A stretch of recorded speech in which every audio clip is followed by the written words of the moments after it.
It's October 15th, 2018, and it's time to review 5 of the most outrageous, infuriating, or just plain baffling things that have happened lately.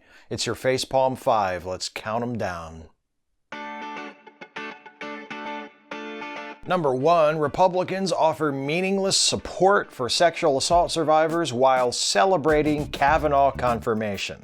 So, as you all know, Senate Republicans voted to confirm lying accused sexual assaulter Brett Kavanaugh to the U.S. Supreme Court. And they were joined by one Democrat, West Virginia Senator Joe Manchin. Hi, Joe! You're a piece of shit! Following the vote, the Republicans took a gross, shameless victory lap, celebrating the confirmation of Kavanaugh, who is accused of drunkenly attempting to rape a woman, by partying and tweeting out pics of themselves with the hashtag #BeersForBrett. These people are evil, and I hate them. But on the other hand, maybe I'm being unfair, because several Republican senators, including Susan Collins, who cast one of the deciding votes in Kavanaugh's favor, have insisted that they care about and support sexual assault survivors.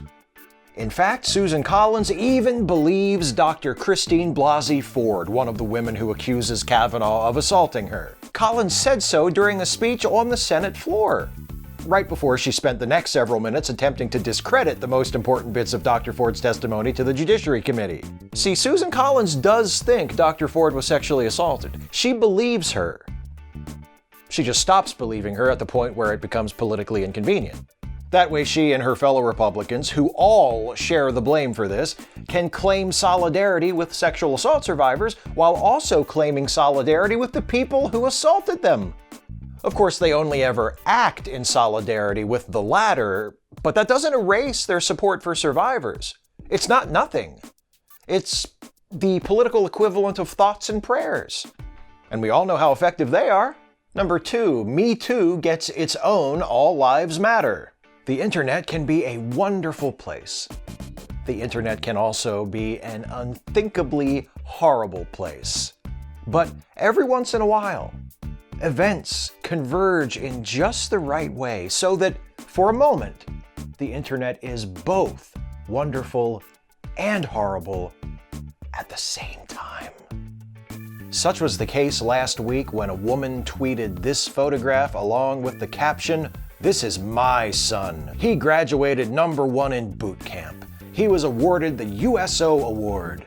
He was number 1 in A school. He is a gentleman who respects women. He won't go on solo dates due to the current climate of false sexual accusations by radical feminists with an axe to grind. I vote. #HimToo. The horrible part is this. It turns out this woman's son isn't scared to go on dates because of feminism, is a supporter of the Me Too movement, and is not on board with the whole "actually men have it worse" deal at all. He became an internet celebrity overnight, was deluged with messages from strangers, some of them extremely abusive, all because his doofus mom decided to use him to tweet some shitty rape apologetics. But the good news is this story is only 1 part horrible, and it's 2 parts wonderful. The first wonderful part is that people memed the hell out of this thing, rewriting the text of the original tweet and posting it alongside pictures of Buster from Arrested Development, or Norman Bates, or a giant wombat, or my friend Anna's cat.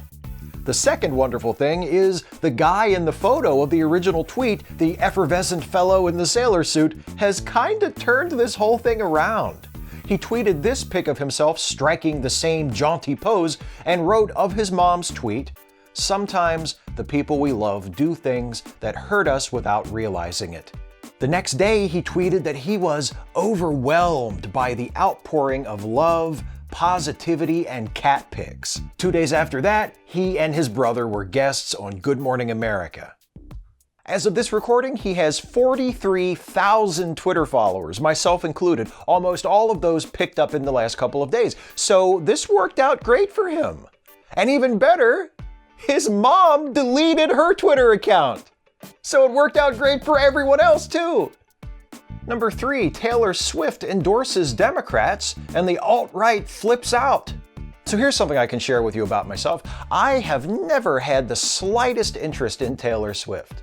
I pay almost no attention to her. I can't even remember hearing one of her songs all the way through. I don't have anything against her.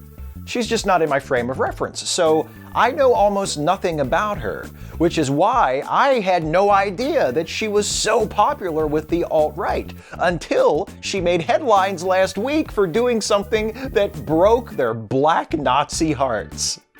Swift, who has apparently been extremely private about her political beliefs up to this point, publicly endorsed Democratic candidates in the upcoming midterm election, writing on Instagram, "I believe in the fight for LGBTQ rights, and that any form of discrimination based on sexual orientation or gender is wrong. I believe that the systemic racism we still see in this country toward people of color is terrifying, sickening, and prevalent. I cannot vote for someone who will not be willing to fight for the dignity of all Americans, no matter their skin color, gender, or who they love."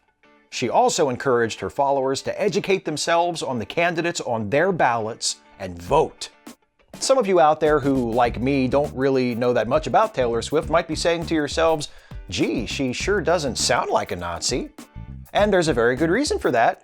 She's not a Nazi, and she has never given the slightest indication that she was one. The members of the Ku Klux Keyboard clan liked her because she's white and young and pretty, and they invented a preposterous fiction around her which held that she was secretly one of them and was just waiting for the right moment to declare it openly.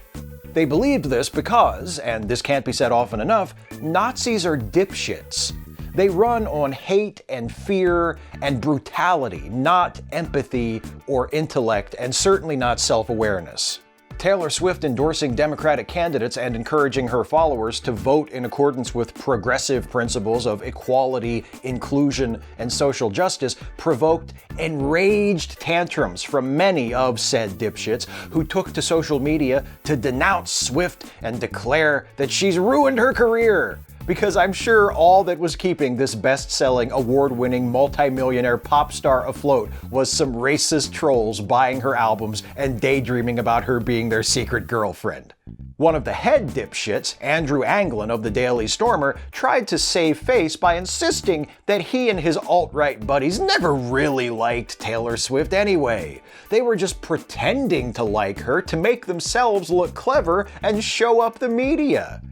And then he calls her a bunch of misogynistic names, just to prove that he was only kidding when he declared her an Aryan goddess, and he was never emotionally invested in her being a secret Nazi, and he's not upset about this at all. Sure, Andrew, I understand. It's like when the girl you have a crush on starts dating someone else, and you spend the next 10 years telling everyone what a whore she is every time her name is mentioned. You know, just to show how much it doesn't bother you. Number 4, Trump administration might resume family separations at southern border. Last week, the Associated Press published an investigative report that explored various factors currently in place which could conceivably lead to children who were separated from their parents as a result of Trump's so-called zero-tolerance policy at the U.S.-Mexico border being adopted by Americans rather than returned to their own families. Despite ending the family separations caused by the zero-tolerance policy back in June and missing a deadline for reuniting separated families at the end of July, there are still hundreds of separated children in U.S. custody who have not been reunited with their families. The AP investigation found that these children are at the mercy of what it describes as a flawed, piecemeal system in which state court judges can rule that children separated from their parents by immigration and customs officials can be adopted by foster parents in the United States, even if their biological parents are able and willing to take custody of them. The AP report includes the stories of 2 mothers, both from Guatemala, whose children were taken in immigration raids. One was able to win back custody of her children after a 5-year legal battle. The other saw her parental rights terminated and her child adopted by foster parents in Missouri. Both of those cases predate the Trump administration, but that system that has allowed parents to permanently lose children taken from them by immigration and customs authorities is still in place and could potentially result in parents who were affected by Trump's zero-tolerance policy losing their children as well. Now, that's bad enough, and that was all I was going to have to say on this subject for this segment. And then a few hours ago, I saw an article in the Washington Post which reported that the Trump administration right now is considering resuming the practice of separating families apprehended crossing the southern border. Under a proposed policy being championed in the White House by, who else, white nationalist Trump advisor Stephen Miller, undocumented families apprehended crossing the border would be given a choice: remain together in detention while their immigration case works its way through the courts, which can sometimes take years, or allow their children to be taken to a separate detention facility and eventually released to the custody of relatives or other guardians. So there you go. That's how they want to try to get away with stealing people's kids. Hey, we gave them options and they chose to let us take their kids away. How are we the bad guys here? Remember compassionate conservatism? I mean, I know that was just a slogan, don't get me wrong, but even so, I guess even pretending to possess a minimal quantity of basic human decency got to be too much work for these fucks, because now they're just out in the open with it. Anyway, it's now time for the segment devoted to some of the other things Donald Trump has done recently to disgrace the presidency and embarrass and/or endanger the United States and the rest of the world. It's number 5, the further misadventures of Lord Dampnut. Please keep in mind, as always, the following is not a complete list.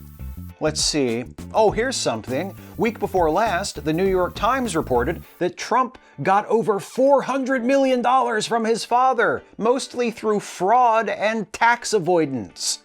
Seems like that should be a bigger deal than it is.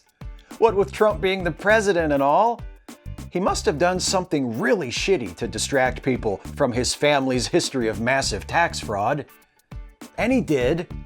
At a rally in Mississippi, he mocked Dr. Christine Blasey Ford, ridiculing her while complaining that a man's life has been shattered and declaring these are really evil people.